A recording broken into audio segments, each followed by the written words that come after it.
여러분 새해 복 많이 받으십시오. 네, 2024 갑진년을 맞아서요. 푸른 용이 여의주를 물고 승천하는구나. 이걸 네 글자로 지으면 뭘까요? 네? 올라가용. 네. 하지만 새해에도 계속 물가가 용처럼 승천한다면 이걸 다섯 글자로 줄이면 뭘까요? 용용 죽겠지. 네. 우리 모두요. 경기 회복, 물가 안정이라는 용의 등짝에 올라타서 하늘 높이 도약하는 새해가 됐으면 좋겠습니다. 한 해의 첫날인 1월 1일, 한 주의 첫날인 월요일, 김명준의 뉴스파이터 승천하듯 힘차게 출발해 보도록 하겠습니다.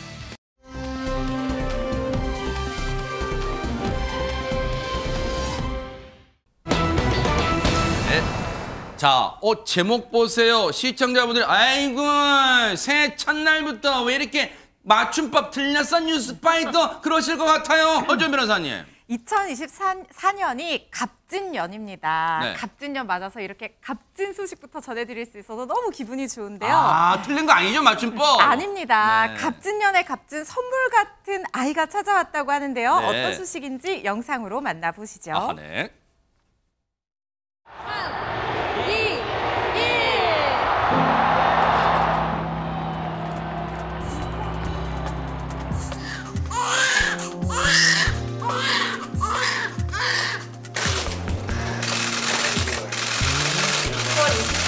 (1월 1일) 0시 3.16kg 아들 건강하게 추천했습니다.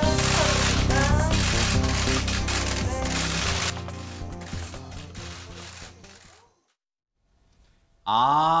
하재근 평론가님. 그래서 갑진둥이, 이게 근데 뭔가 중의적 표현이에요. 정말 갑진 아이예요, 진짜. 그렇습니다. 네. 갑진년 2023년, 2024년 1월 1일 0시 0분에 어머나. 저렇게 아이의 울음소리가 이제 나타난 거예요. 야. 저 아기가 3.15kg 건강한 남아로 저렇게 태어났습니다. 네. 저 아이가 타명이 아홍인데 네. 엄마 아빠의 이름에서 한 글자씩 땄다고 합니다. 어머, 그래요, 세상에.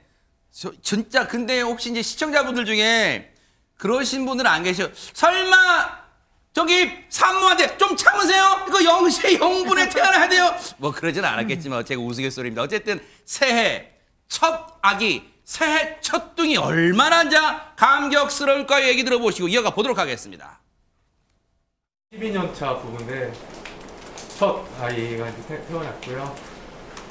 그만큼 더 기쁨이 큰 것 같아요. 저희 부부 사실 난임 부부입니다. 고생하는 거 굉장히 옆에서 보면서 저도 많이 보는 게 좀 안쓰러웠고, 근데 이렇게 끝까지 잘 견뎌줬고 이렇게 무사히 또 아들을 낳을 수 있어서 너무나 장하고 대견하다고 말하고 싶습니다. 아홍이가 주위를 좀 더 따뜻하게 돌보고 사랑을 나눠줄 수 있는 그런 착한 아이로 자랐으면 하는 그런 바람이 있습니다. 어머나 세상에, 이게요.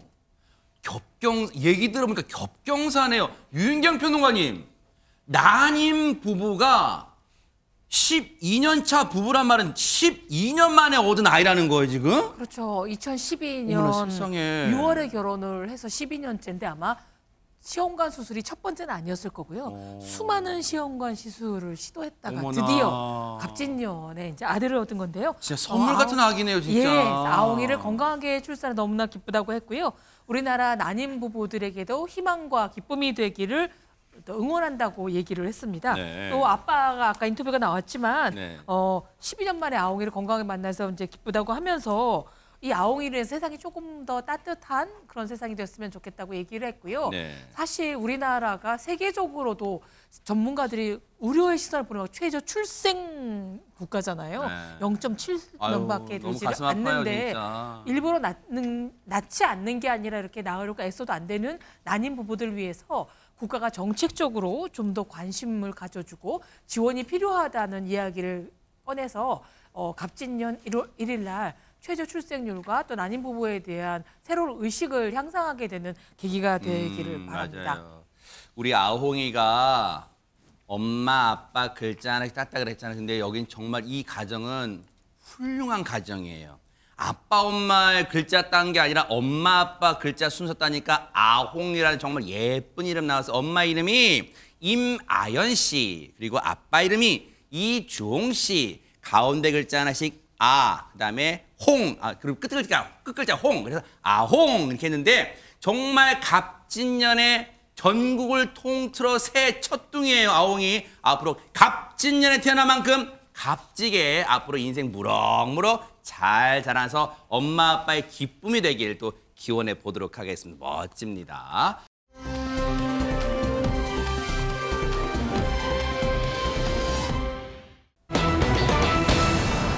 시간이 아까워 너무 허준 변호사님 이제 새해 첫 결심 이제 뭔가 새해 결심이 1분 지금 아깝다 그런 거예요? 그런데요, 여기 계신 분들은 새해가 됐는지도 모르고 새해를 맞이했다고 합니다. 무슨 소리일까요? 어젯밤 전국 각지에서는 새해 카운트다운 행사가 열렸는데 부산 광안리 해수욕장에도 이 카운트다운 행사를 즐기기 위해서 정말 많은 시민들이 모였어요. 그래요? 바로 이런 엄청나게 화려한 밤하늘을 보기 위한 특별한 행사가 기획이 돼 있었다고 하는데 네. 어떤 계획이 있었던 건지 먼저 그 모습을 영상으로 함께 네, 보시겠습니다. 뭘까요? 네. 다가올 2024년 앞두고 설레는 순간입니다. 3, 2, 1, 2024. 와. 카운트다운 하니까 꿈은 이루어진다라는 문구가 뜨네요. 와. 청룡에 닿게 여의주를 품는 어머나. 청룡의 굉장히 위풍당당한 우와. 모습입니다. 꿈틀꿈틀 여의주를 품는 모습인데요. 굉장히 웅장하고 우와. 화려한 모습입니다. 그런데요, 이게 다 드론이라고 합니다. 설마요? 안 믿겨지시죠? 네. 정말 어디서도 볼 수 없는 너무나 화려하고 아름다운 밤하늘이네요. 이게 컴퓨터 그래픽이 아니라 드론으로 진짜 어머 대박 저거 어떻게 움직여 대박 사건. 그러면 진짜 부산에 계신 분들 저걸 1월 1일 되는 순간 저걸 지금 보셨다는 거 아니에요? 대박 사건. 그렇죠. 그런데 네. 새해 자정을 이렇게 앞두고 3, 4분 앞두고요. 광안리 해수욕장에서 드론 2,000대나 2,000대. 한두 개가 아니라 아까 와. 더 청룡이 다 2,000대가 된 거죠. 네. 를 만들어서 아주 완벽하게 펼쳐질 예정이었습니다. 네. 그래서 전국에서 모인 사람들이 한두 명도 아니고 8만 명이 광안리에 모였던 거예요. 어머. 8만 명을 한 자리에 모이는 거는 세계적인 팝스타가 와도 힘든 일인데요. 네. 그런데 안타깝게도 드론쇼는 이루어지지가 않았고요. 예고도 없이 돌연 취소됐습니다. 에?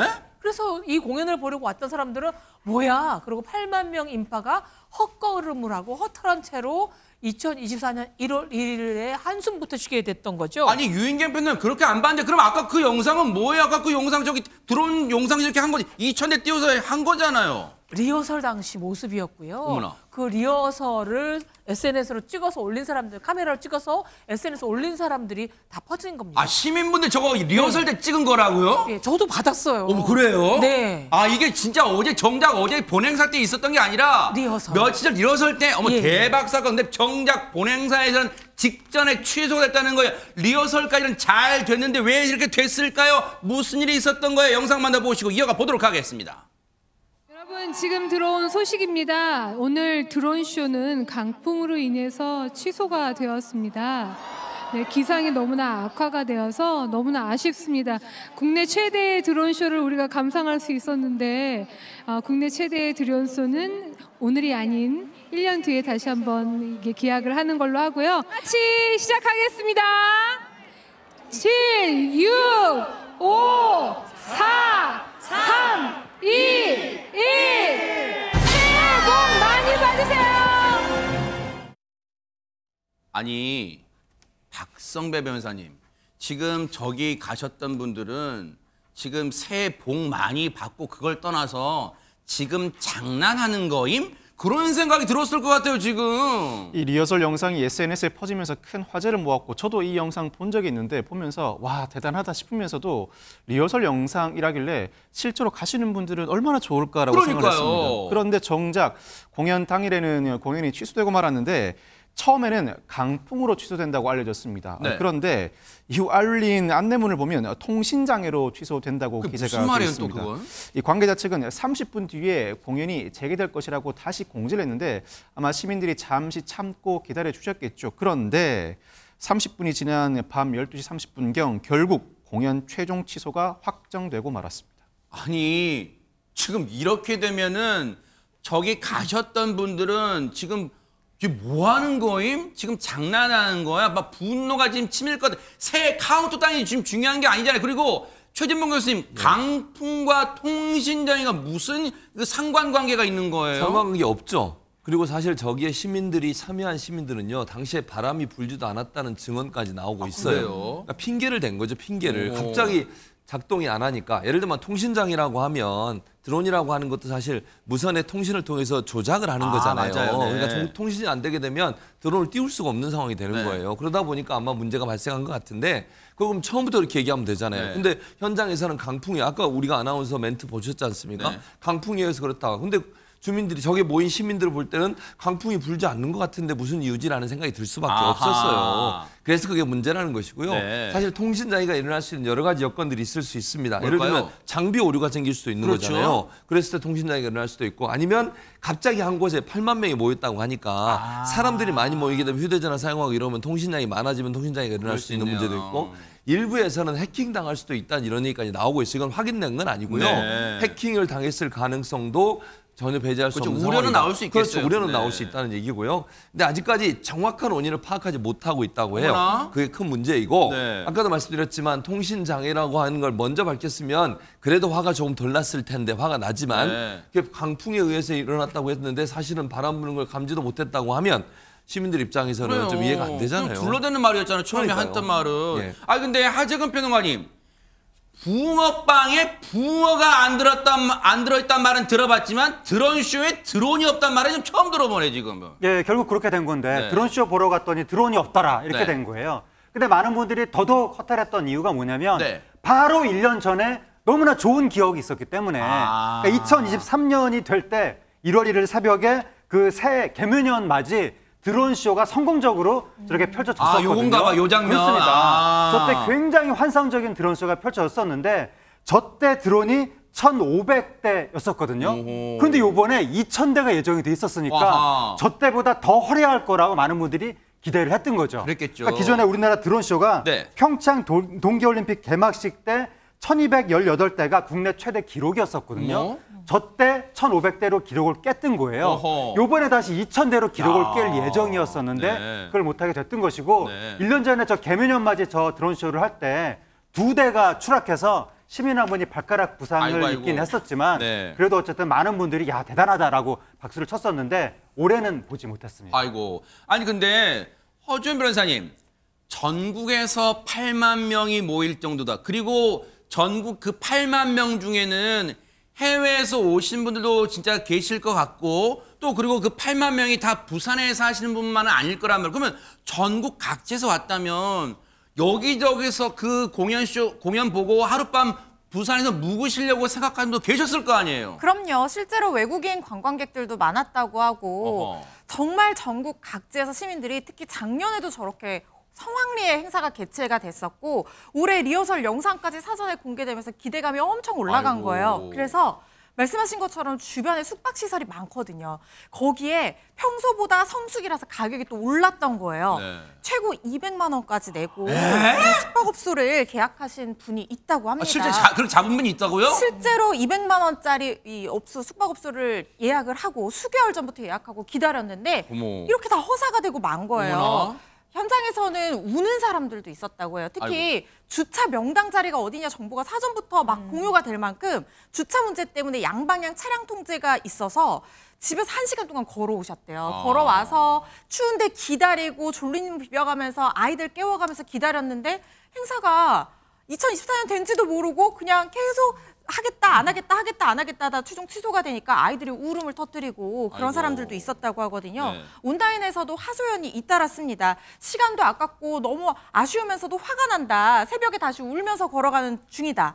오는데 들인 시간 비용은 누가 보상해 주나요? 제가 말씀드린 것처럼 휴가까지 내고 숙박비를 200만 원 썼다는 사람들도 있고 초등학생 아이가 졸린 눈 비비고 와서 기다렸는데 아무것도 보여주지 못해서 너무 미안하다라는 학부모 글도 있었습니다.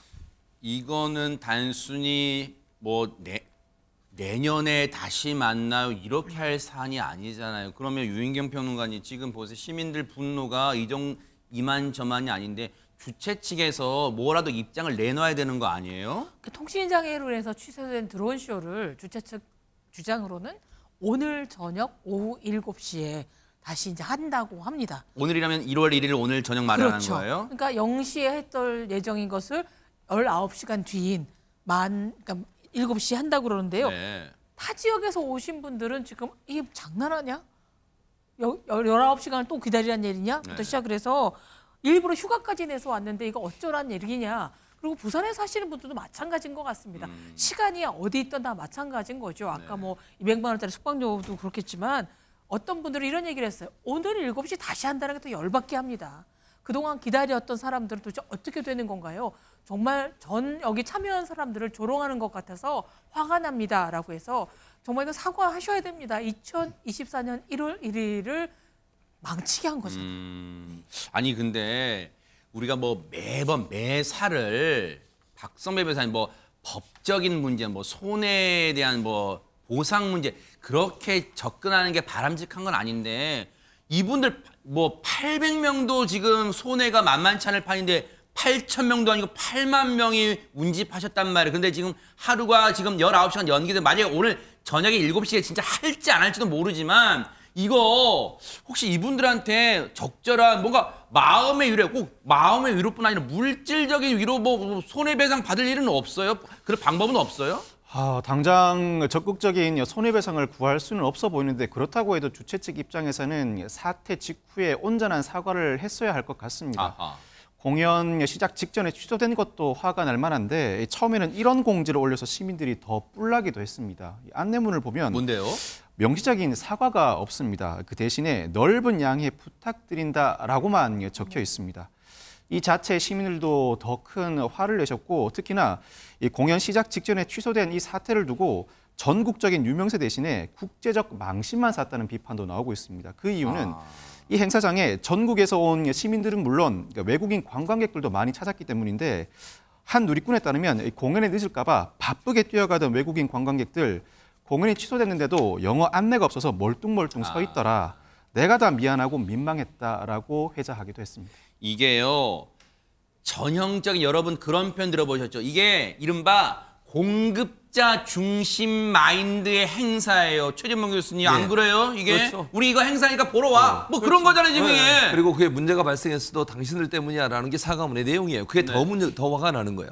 사과문을 나중에 올리긴 했어요. 네. 근데 올렸는데 이렇게 돼 있어요. 전년 대비 배 이상인 수많은 인파가 운집하여 예기치 못한 통신장애가 발생했다. 그게 원인이라는 거예요. 그러면 그거잖아요. 지금 최진봉 교수님처럼 아우 여러분들 좀 적당히 오지 그렇지. 왜 이렇게 많이 왔어요? 이런 거예요 지금? 바로 그거예요. 그러니까 사과가 아니라는 얘기예요. 네. 아니 본인들이 그렇게 많이 오기를 기대했고 그러길 바랬고 네. 또 이미 예상이 된 거 아닙니까? 작년에도 그렇게 많은 사람이 왔는데 그보다 더 많은 드론을 준비했다는 말은 더 많은 사람이 올 수 있다는 가능성을 충분히 얘기가 가능하잖아요. 네. 거기에 맞게 대응을 해야죠. 그러면 대비를 할 때 맞아요. 네. 그렇게 많은 사람이 와도 통신장애가 발생하지 않을 수 있도록 철저히 준비하는 게 수영구청에서 부산에서 해야 될 일 아니겠습니까? 맞아요. 네. 그런 부분들을 제대로 못한 것에 대해서 사과한다고 하는 말이 결국은 수없이 많은 사람이 와서 문제가 발생한 거니까 양해를 해달라. 이게 무슨 사과입니까? 아까 말씀하신 것처럼 휴가도 내고 수없이 많은 돈도 거기에 투자하고 이래가지고 온 사람들 있잖아요. 잠도 못 자고 거기서 멀리서 온 사람도 있었을 거고 그 불편함을 감수하면서까지 저거 보려고 온 사람들한테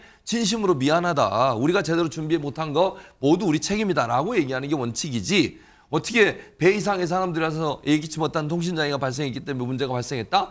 사과 아닌 사과예요. 이렇게 사과할 거는요. 더 사과를 받는 사람을 화나게 만드는 일이라는 걸 꼭 기억했으면 좋겠습니다. 지금 저 화면 보니까 확실한 건 알겠네요. 강풍이 분 건 아니었네요. 어디서 그런 둘러댈 말이 없어 처음에 그렇게 둘러대가지고 저 오신 분들을 화나게 만들어 지금이라도요. 뭔가 오늘 저녁에 진짜 하느님 봐야겠지만요. 이후에 글쎄요. 그 8만 분을 일일이 다 보상할 수는 없다 하더라도 정말 진심으로 후속 대책 한번 마련해 주시길 기대를 해볼게요. 정말로 안타깝잖아요. 억울하고요.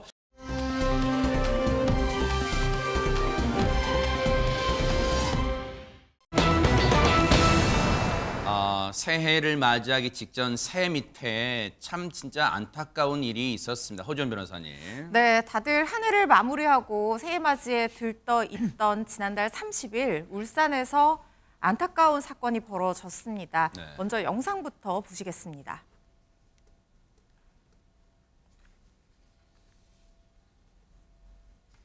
지금 이 2층 창문 정도 되는 거죠. 불빛이 막 나온 것 같아요. 흰 연기가 막 뿜어져 나오고 있어요. 지금 이제 저기가 울산에 있는 한 원룸 건물인 것으로 전해지고 있는데 불이 지금 보세요. 화재가 진압된 이후에 처참한 장면인데 보세요. 화재 진압 소방관들 들어가 있었죠. 잿더미로 그런데 보세요. 화재를 진압하다 보니까 잿더미로 변한 집에서 세상에 5살 남자아이가 세상에 숨진 채 발견됐다. 이게 무슨 청천벽력 같은 얘기입니까? 관련 얘기 좀 들어보시고 이어가 보도록 하겠습니다. 처음에 회색 연기 나다가 나중에 까만 연기 났거든요. 예, 그래갖고 제가 신고하고 나서 이제 보니까 사람들이 막 나오는 거예요.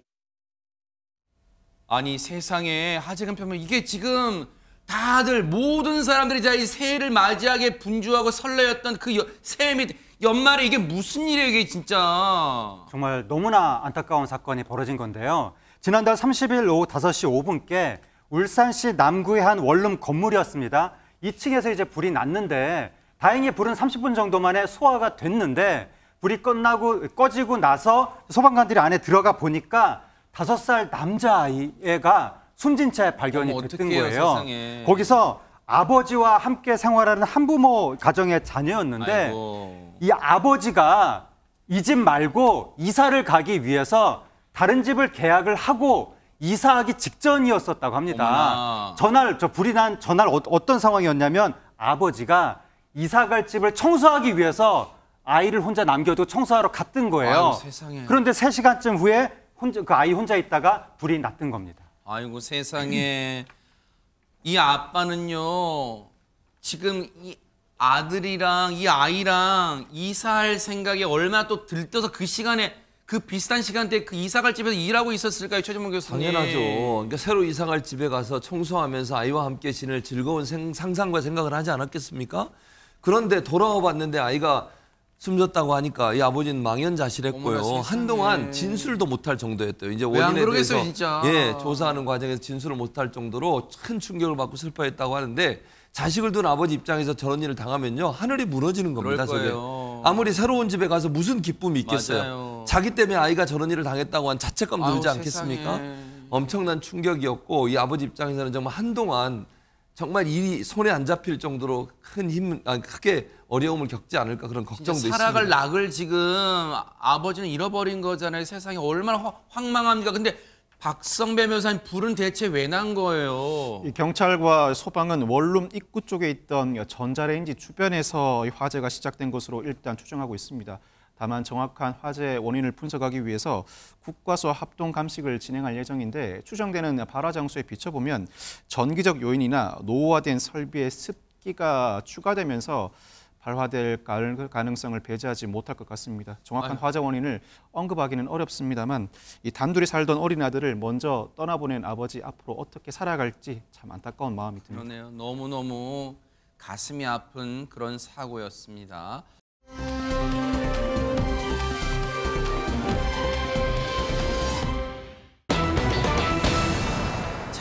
분위기 바꿔볼게요. 호주연 변호사님, 뭘 함께하면 위험하다는 거예요? 보통 함께하면 좋은 건데 네. 정확하게는 함께 타면 위험한 것이 있습니다. 어? 어떤 건지 영상으로 한번 보시겠습니다. 어허.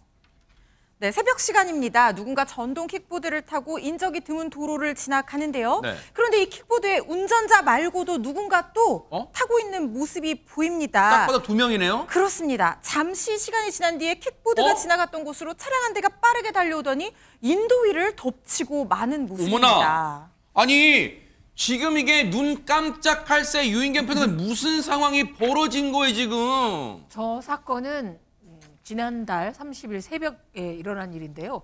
우리가 흔히 잘 알고 있는 신촌 홍대 근처에서 일어난 사건입니다. 네. 인구 차도에서 아까 보셨던 진돈 킥보드가 마주오던 승용차와 부딪혀서 사고가 난 건데 어머나. 그 킥보드에는 20대 여성 1명, 30대 남성 1명, 그러니까 한 대의 킥보드에 2명이 타고 있었던 거죠. 네. 그러니까 2명이 타면 사실 안 되거든요. 네. 사고 당시 이 킥보드는 중앙선 가까이로 다가가서 역주행을 하려다가 네. 마주오던 자동차랑 부딪히면서 튕겨서 나갔습니다. 어머나. 2명의 사람이 타고 있던 2명의 사람이 튕겨서 나갔고요.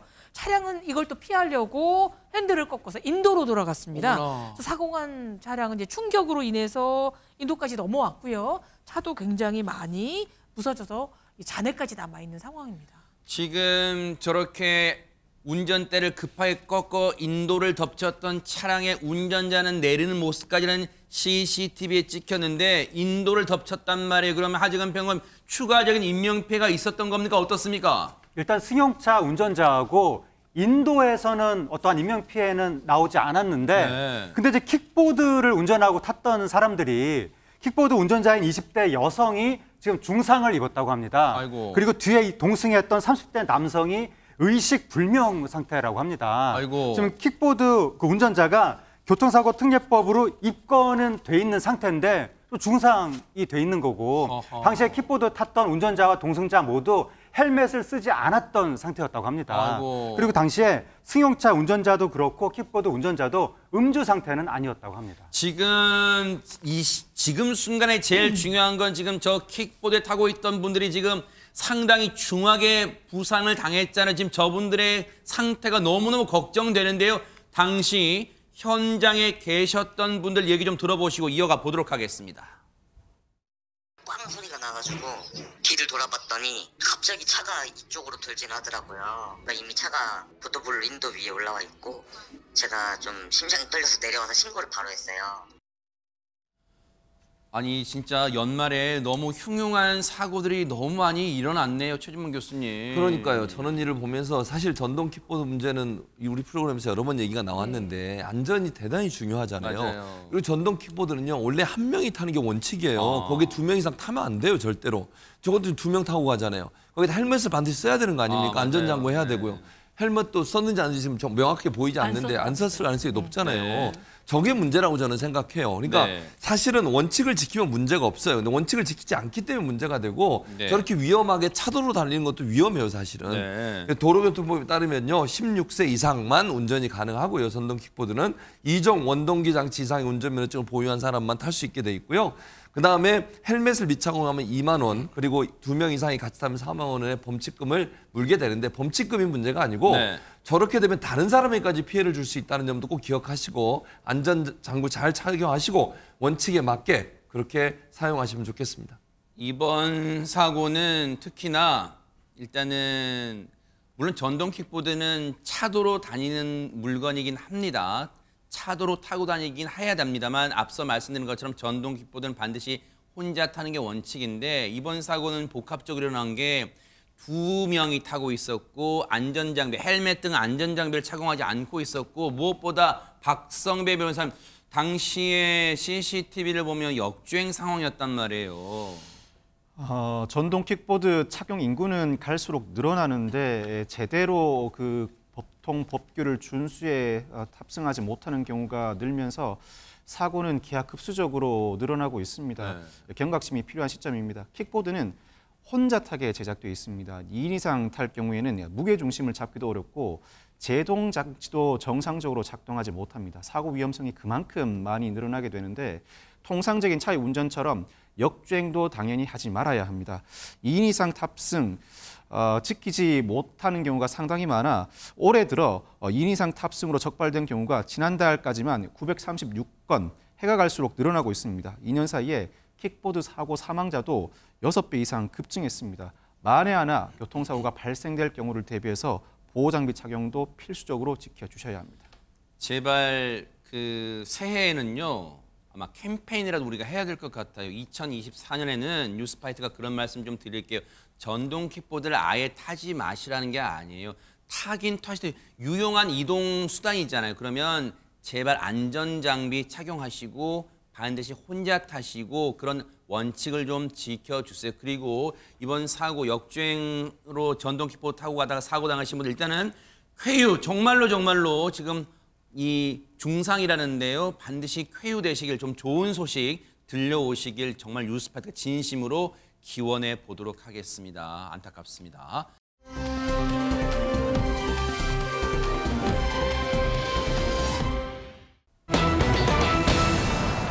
분위기 바꿔볼게요. 막내라면 응석 부릴 시간도 모자랄 텐데 무슨 리더십이에요, 허주현 변호사님? 그러니까요. 막내면 왠지 귀여운 담당이고 맞아요. 언니나 선배들이 하자는 대로 따라가기만 해도 예쁨 받을 존재 같잖아요. 맞아요. 그런데 쟁쟁한 현역 가수 선배 언니들 사이에서요. 리더가 되어버린 자이언트 막내가 있습니다. 뭐나? 바로 18살 전유진 양의 이야기인데요. 오호. MBN 현역 가왕의 팀 대결 그동안 뉴스파이터에서 계속해서 소식 전해드렸었는데 네. 전유진 양 팀 얘기도 당연히 빼놓을 수가 없습니다. 맞아요, 네. 그런데 유진 양이요. 시작부터 아주 그냥 부담감을 잔뜩 안고 팀 대결을 시작할 수밖에 없었다고 하는데 어떤 사연인지 영상으로 만나보시겠습니다. 팀장이라니 나 말도 안 돼. 나 리더 같은 거 절대 못. 저 진짜 울고 싶었어요. 처음엔 부담스러웠어요. 처음에 너무너무 부담스러웠는데 저희가 생각하는 그 팀은 코스 있고 디바 같은 그런 무조건 멋있는 사람 데리고 온다는 생각밖에 없었어요. 해외 그런 디바들의 이름을 좀 따서 하면 재밌을 것 같아요. 드림걸스. 오케이 되게 다채로워 우리 지금. 뭐 이런 거 비빔밥 어때? 비빔밥. 각자의 우리 양념이 모여가지고 비빔걸스.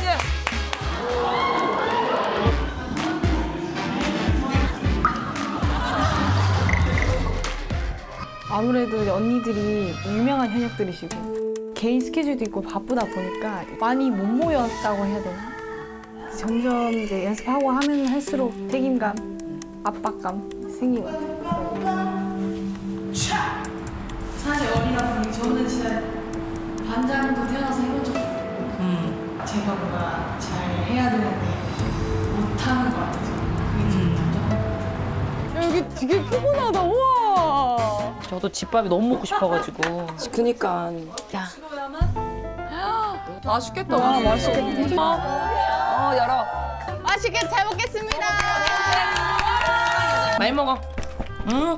저 이거 먹고 싶었어요. 집밥. 혜신 언니가 해준 집밥으로 또 좋은 게 얻어서 또 팀전도 1등하고.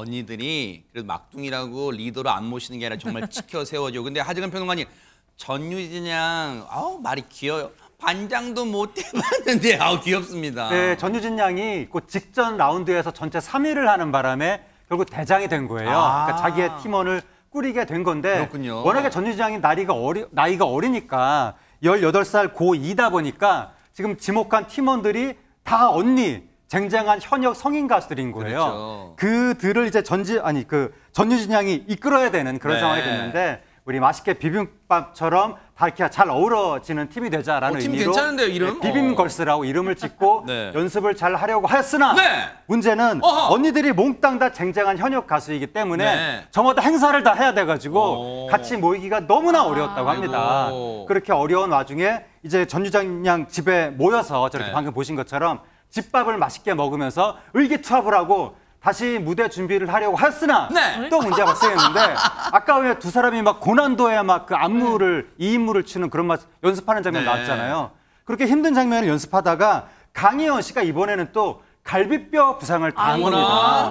그 무대에 오르기 직전 일주일 전에 부상을 당해서 계속 붕대를 감고 방송 당일 녹화 직전까지도 붕대를 차고 있었다고 하는데 부상 투혼인 거예요, 그러면? 그렇습니다. 과연 성공적으로 녹화를 마쳤을지 영상을 보시고 확인하시겠습니다. 어머 세상에.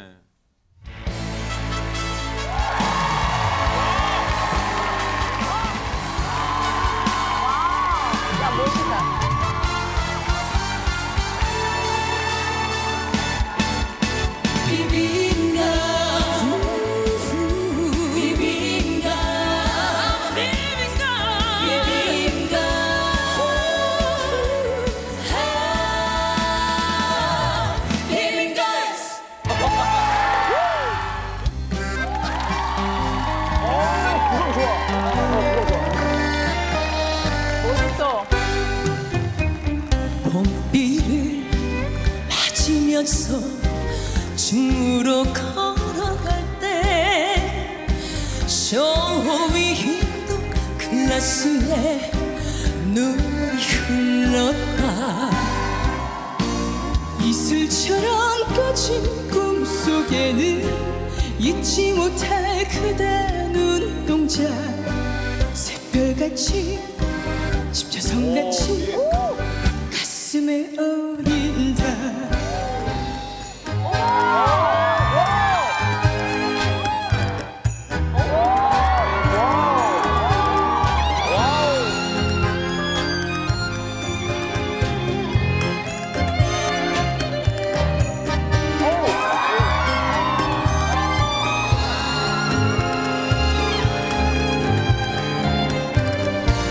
내긴 겉을 깃을 올리며 오늘 밤도 울어야 하나 내가 본 듯 마음이 아픈 서울의 렌지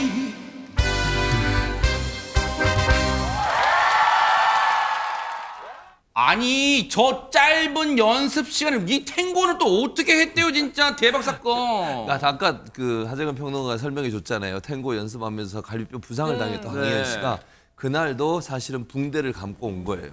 옷에 감춰져 있지만 붕대를 감고 올 만큼 투혼을 발휘를 했고요. 상당히 아팠을 수도 있다고 생각해요. 허리뼈가 다쳤다고 하면 상당히 좀 이렇게 몸을 유연하게 하려면 어렵을 텐데 그럼에도 불구하고 보시는 것처럼 전혀 느끼지 못하잖아요. 우리가 보는 그만큼 유연하게 선을 보이면서 무대를 잘 마무리를 했고요.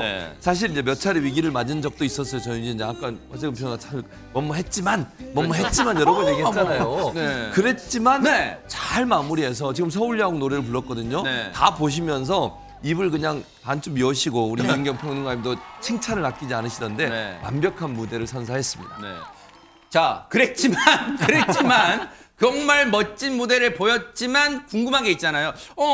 그 전에 각 팀 대결 보면 특별 게스트가 지원 사격 해주던데 비빔걸스에는 없었나요, 허준 변호사님? 당연히 있었죠. 모두의 로망이었던 분이, 지금도 로망인 분이 등장을 했는데요. 누굴까요? 모든 장르를 한번 잘 비벼보겠다는 각오에 맞게 특별 게스트 정말 특별했습니다. 과연 어떤 분이 무대를 완성시켜줬을지 영상으로 만나보시겠습니다.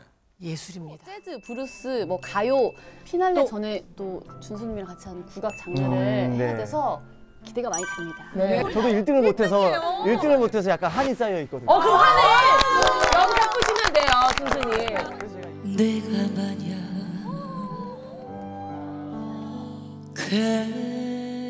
괴로울 때면 이렇게 간다고? 내가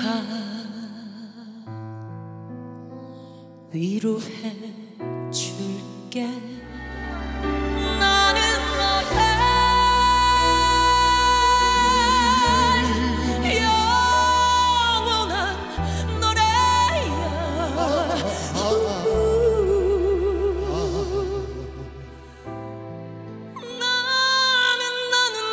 나는 너의 기쁨이야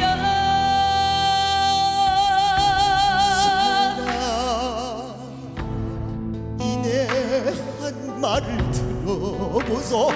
잘한다. 인간이 모두가 100년을 산다고 해도 병든 날과 잠든 날 걱정 근심 다 재우며 장사심도 못 산 인생 아차 한번 죽어지면 다시 청춘은 어려워라.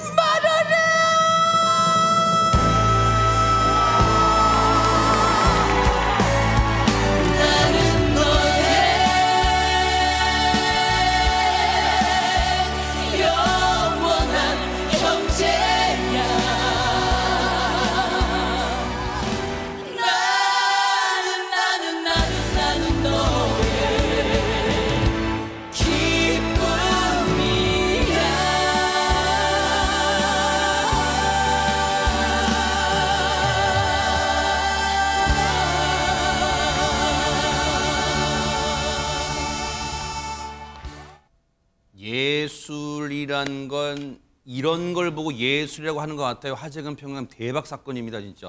예, 아주 강력한 무대를 선보였는데 비빔걸스의 초대 가수로 온 가수가 국악계 아이돌이라고 불리우는 김준수 씨였습니다. 아이돌 김준수 씨하고 이름이 똑같은데 네. 동명이인입니다. 네. 이분이 국립창극단 최연소 입단, 국악 경연 프로그램 준우승, 이러한 경력이 있는 스타 국악인이고 대박 사건이네요. 여기서 아주 열창하는 무대를 보여줬고 네. 그리고 다른 비빙거스 멤버들도 다들 가창력이 엄청난 분들이거든요. 네. 그분들도 열창을 하면서 특히 전유진 양이 그전에 뭔가 좀 감성 보컬로 굉장히 많은 팬들을 막 이끌었었는데 네. 이번에는 감성 보컬뿐만이 아니라 아주 또 샤우팅으로 열창하는 모습까지 보여줘서 야, 전유진 양이 정말 대형 디바를 크고 있구나라는 네. 느낌을 갖게 하면서 모든 멤버들이 엄청나게 열창을 했지만 그런데 그게 이제 좀 문제가 됐던 겁니다.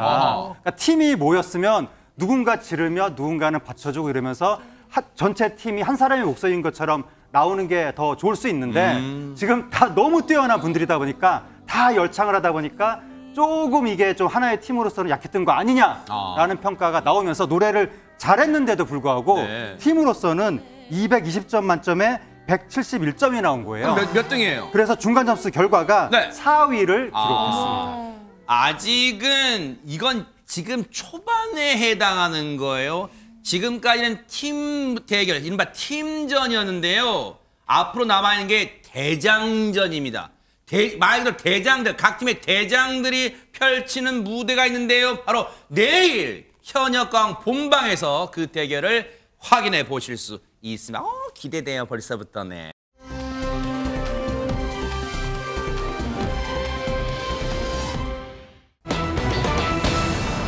야, 진짜 2024년 이름 좋은 거야. 갑진년, 정말 갑진년을 맞아, 갑진해를 맞아서 이분이 최고의 선물을 받았다면서요, 허준 변호사님.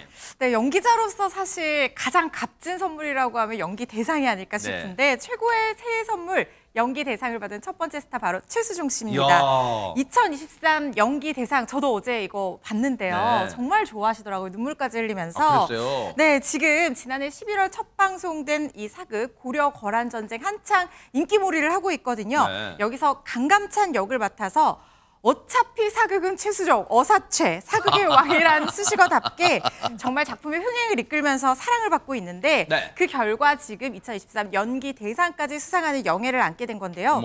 이 수상 소감에서 상을 받고 보니까 나와 맞는 작품이 있다고 하면 사극이 아니더라도 또 다른 모습으로 또 다른 최고의 상을 받고 싶다는 생각이 든다라고 하면서 네. 정말 정말 열심히 연기하겠다라고 하면서 다음 목표까지 또 생각하시는 모습도 보여주셨어요. 네. 사실 최수종 씨가 그냥 사극의 왕이 된 게 아닙니다. 이날 베스트 커플상도 받았거든요. 그래요? 이때 수상 소감으로 얘기를 하면서 모든 사람이 자기가 사극하면 당연히 잘 될 거야. 어차피 사극은 최수종이지 이렇게 얘기를 하니까 이 마음의 부담이 크다는 거예요. 그래서 대본을 정말 10번, 20번, 30번, 50번, 100번 더 본다는 겁니다. 그만큼 열심히 대본을 보고 또 보신다는 거예요.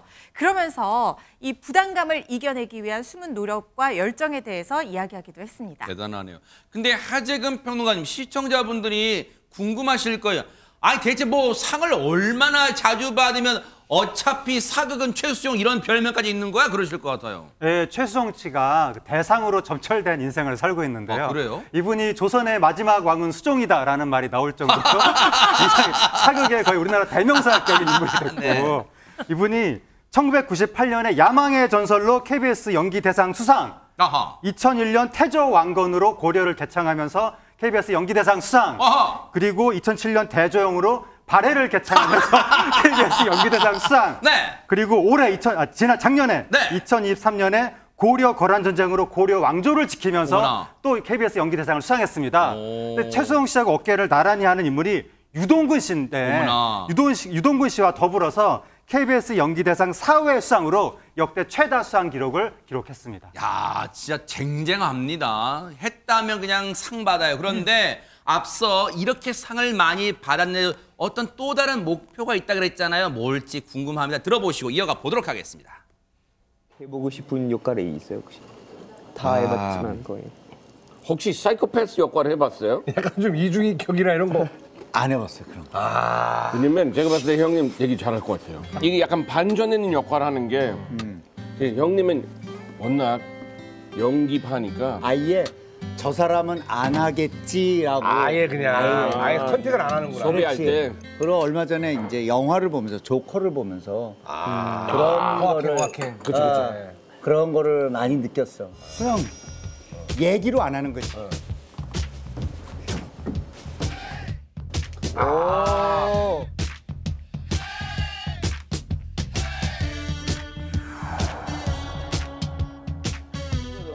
보면서 그래 자유로운 저거다. 내가 굳이 말을 안 해도 그냥 할 수 있는 행동으로 몸으로 표현하는 이런 것들. 근데 작품 찍으면 상 받는다는 공식은 사실은 잘못된 것 같아요. 진짜 노력 많이 하는 것 같아요. 노력 많이 하죠. 네. 최수종 씨가 지금 발랄하게 춤을 추셨지만 네. 1962년생이에요. 그래요? 올해 62세. 그것도 와, 만으로 62세가 대박 된 사건. 분입니다. 엄청난 대상을 이제 받으셨지만 사실은 대한민국의 모든 중장년 남성들의 적이죠. 너무나 닭살 남편이고 맞아요. 맨날 행사해주고 네. 그래서 상을 받았으니까 그렇게 또 사랑받고 또 이벤트를 받았던 부인 하이라 씨가 SNS를 통해서 남편에게 대한 어마어마한 애정을 표했습니다. 진짜 관리 잘했다. 62세예요. 네. 저 얼굴이 대박 네. 사건. 뭐. 더 얄밉지 않습니까? 그러니까요. 닮아 네. 보이고 당신의 노력과 수고와 열정 진심으로 존경하고 네. 정말 축하해요. 사랑받는 남편도 좀 드물지만 존경받는 남편 더욱더 드문데 그러니까요. 하이라 씨가 이렇게 아낌없이 얘기를 했고요. 네. 그 동료 배우인 이모 씨라든가 또 개그맨 심진화 씨 그리고 네.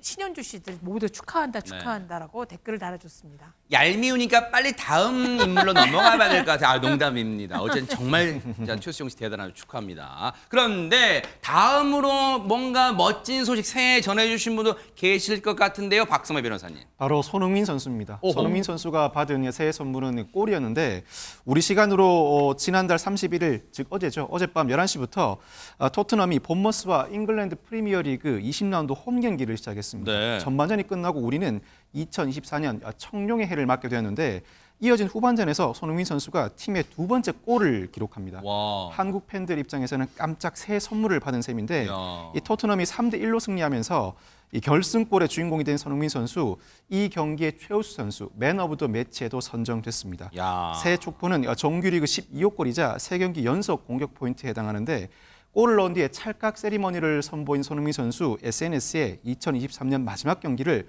여러분 덕분에 행복하게 끝냈다면서 감사 인사를 전하기도 했습니다.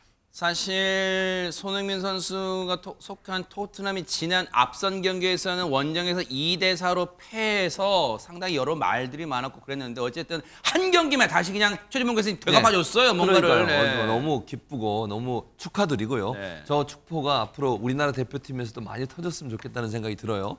저 경기를 끝으로 해서 잠깐 소속팀을 떠나서 왜요? 우리나라 대표팀에 합류를 합니다. 깜짝 놀랐잖아요. 왜냐하면 우리나라 대표팀에서 아시아 축구 연맹에서 아시안컵을 열거든요. 맞아요. 이번 달에 열리더라고요. 12월에 열립니다. 12일에 열립니다. 네. 그 대회 출전해서 우리가 지금 이번에요 64년 만에 우승을 우승을 한번 우승해야죠. 그럼요. 이제는. 그러니까 네. 그 축보가 이제는 계기가 돼서 이번 우승 반드시 손흥민 선수를 통해서 가져오시기를 간절히 기원해 보도록 하겠습니다. 인성도 갑이신 우리 손흥민 선수 멋진 활약도 기대를 해볼게요. 그런가 하면 이번에 새해 인사를 멋지게 하신 분은요.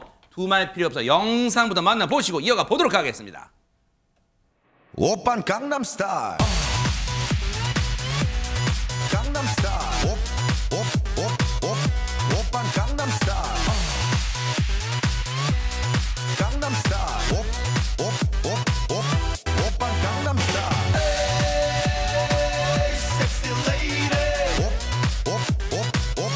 오빤 강남스타일 저는요 하재근 평론가 진짜 요즘도 기분 안 좋을 때 이거 가끔 들어요 유튜브로 진짜 재밌습니다 진짜. 네, 정말 강남 스타일이 전혀 과거에 나왔던 노래 같지가 않고 아주 네. 현재적으로 느껴지고 최근에 부산 엑스포 홍보할 때도 강남 스타일 내서 홍보하고 맞아요, 네. 그랬었는데 놀랍게도 이 노래가 나온 지가 10년이 넘었습니다. 진짜예요? 이 노래가 발매된 게 2012년 7월 달에 발매됐거든요. 대박 사건. 11년 5개월이 지났는데 와. 그렇게 오랜 세월이 지났어도 계속해서 지금 조회수가 전 세계적으로 올라가고 있는 거예요. 네. 그래서 최근에 어떤 기록이 세워졌냐면 지난달 30일에 뮤직비디오 조회수가 50억 뷰를 돌파했습니다. 대박 사건. 와. 그래서 국내 최고 기록을 당연히 세웠고 네. 전 세계 뮤직비디오 중에서는 5위, 전체 5위에 올랐습니다. 싸이 씨, 저 50억 뷰 중에 제 지분 한 200번은 제 지분이 있어요. 네. 그런데 지난해 6월에도 싸이 씨가 이 얘기를 했어요. 한번 들어보시고 이어가 보도록 하겠습니다. In case for someone who's having hard time recognizing me, let me wear this before I finish. Even after 10 plus years, my song Gangnam Style still can bring people together whenever it's on. Thank you so much. 지금도 어디선가 그냥 3, 3, 5 모이기만 하면 이거 할 것 같아요, 허재 변호사님. 그러니까요. K-팝 아무리 대단하다 그래도 이렇게 50억 뷰 돌파한 거는 싸이 씨의 강남스타일이 처음입니다. 가수 싸이 씨가 그런데요. 마침 생일이 12월 31일이었다고 합니다. 아하. 뮤직비디오가 50억 뷰 찍은 게 30일이니까 생일 전날 최고의 선물입니다. 50억 뷰 감사합니다. 이런 글을 올리기도 했는데요. 네. 처음 1000만 뷰를 달성했던 날 이 동료들과 크게 축하를 하면서 5천만 뷰 꿈을 꿨었대요. 그런데 지금 그 꿈의 100배만큼 행복하다라는 소감을 전하기도 했는데요. 네. 그리고 싸이 씨가 공연 장인으로 또 유명하잖아요. 그렇죠. 생일날 꿈꿔보는 2024년 공연들이요. 더 찐하고 찡하게 꿈꾼다는 거예요. 네. 그래서 공연의 신다운 각오로 팬들의 기대를 한층 끌어올리기도 했습니다. 야, 대단합니다. 조금만 더 분발하면 진짜 전 세계 인구가 한 번씩은 볼 그 80억 뷰는 찍지 않을까 그런 생각 해봅니다.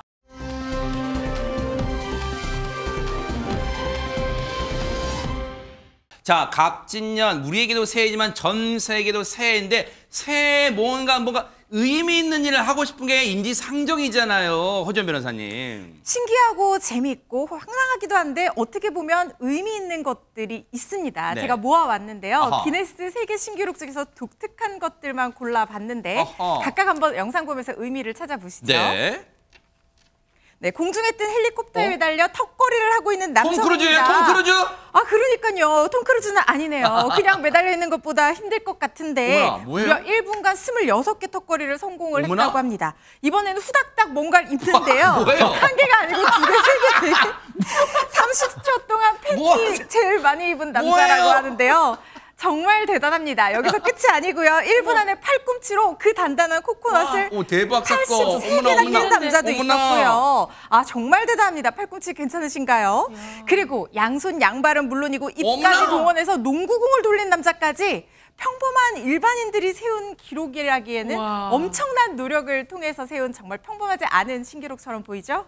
근데 진짜 최진봉 교수님 예. 기네스북 이 신기록 볼 때마다 아 이런 것도 기록이 돼? 뭐 그럴 것 같아요. 그런 거 많아요. 그러니까 우리가 생각할 때 일반적으로 이런 걸 왜 하지 하는 생각이 들 정도로 하는 것들 많은데 몇 가지만 소개해 드릴게요. 네. 첫 번째, 네. 호주 남성은요. 축구 드리블로만 337.37km를 이동을 했어요.